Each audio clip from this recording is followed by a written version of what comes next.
sa deuxième rencontre en Coupe du Monde, les Belges jouaient ce dimanche à Rio face aux Russes. Et comme pour le premier match, les supporters belges étaient bien présents et surtout motivés.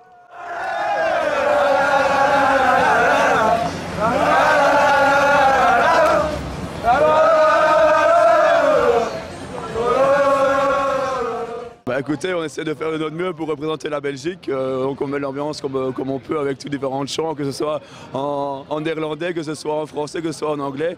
On le fait, on fait la fête et je pense que ça se passe très bien. Vraiment extraordinaire, l'ambiance est vraiment indescriptible. Tout le monde veut faire des photos avec tout le monde, on croise des gens de toutes les nationalités, on parle vraiment avec tout le monde. C'est vraiment super. À Belo Horizonte, on ne savait pas faire 10 mètres sans être arrêté pour faire des photos. Franchement, c'est indescriptible, c'est vraiment génial.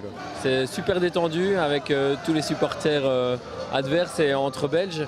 C'est vraiment une ambiance phénoménale. Justement, comment les étrangers voient l'équipe belge ?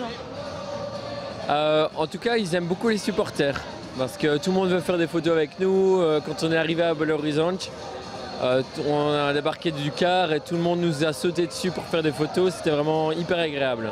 Les étrangers, je crois, la redoutent.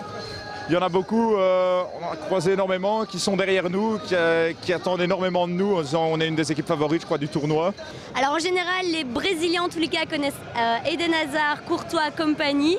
Ils disent que c'est une bonne équipe. On a parlé avec un Allemand venant qui n'avait pas trop envie qu'on tombe contre eux en huitième. Donc en général, ils connaissent quelques joueurs et ils savent que c'est un peu les underdogs de la compétition. En tous les cas jusqu'ici. Il y a plein de gens qui nous disent qu'on a vraiment une belle équipe, qu'on est vraiment fort, qu'on va aller loin. Et il y a plein de gens qui veulent échanger les maillots avec nous. Le maillot rouge a beaucoup de succès, tout le monde veut l'échanger. Et là, c'est vraiment super. Pour vous, les Belges peuvent aller jusqu'où dans cette Coupe du Monde ? Je pense qu'ils peuvent aller loin. Maintenant, ça dépend des conditions dans lesquelles ils jouent, ça dépend contre qui ils tombent. On a vu quand même contre l'Algérie, c'était vraiment stressé.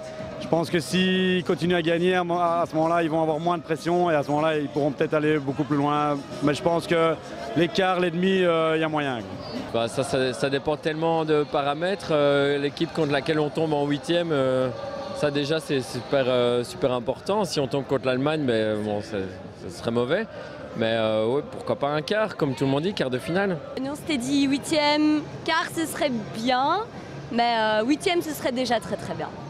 Ça c'est la grande question. En tout cas, je pense que si aujourd'hui on gagne, on est déjà qualifié. Donc ça c'est déjà la première étape, les huitièmes de finale.